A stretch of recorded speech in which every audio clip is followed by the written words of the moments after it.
Show us your diction.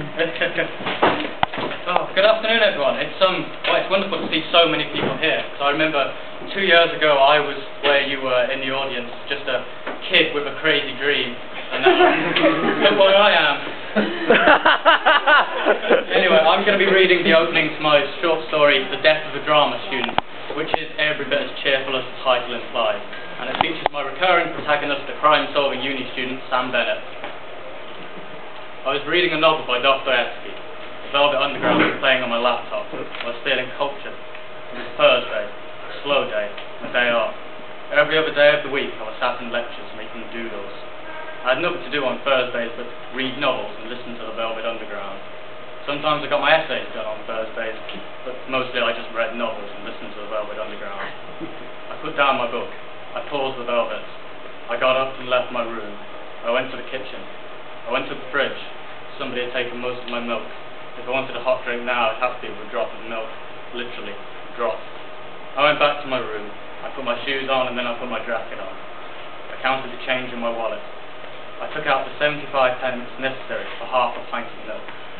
I put it in my jacket pocket. I picked up my keys and left my room. I went down the stairs and left my halls. My trip to the newsagent's down the road was the most exercise I did on that first day. It was while I stood in the queue with a plastic bottle of milk in hand that I saw Melissa Lowry in the flesh for the first, last, and only time. She was in the queue also, 2 people ahead of me. I didn't speak to her. I didn't even make eye contact with her. We were in close proximity for all of a few minutes. Next Thursday, they pulled her out of the river. I saw her picture in the paper. I remember I'd seen her the week before. She brought toilet rolls and hairspray.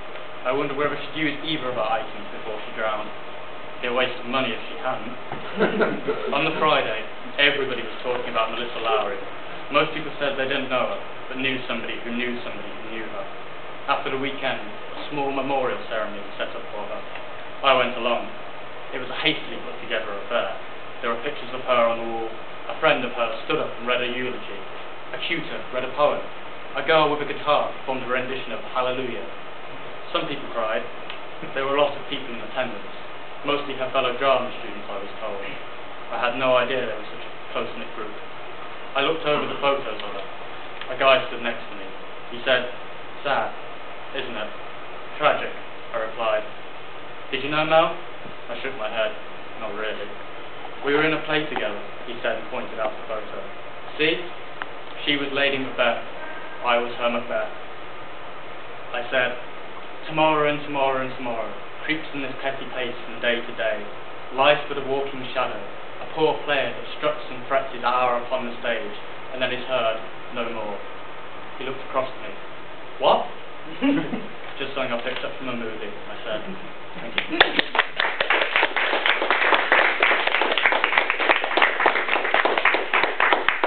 Yeah, all my days off are like that as well.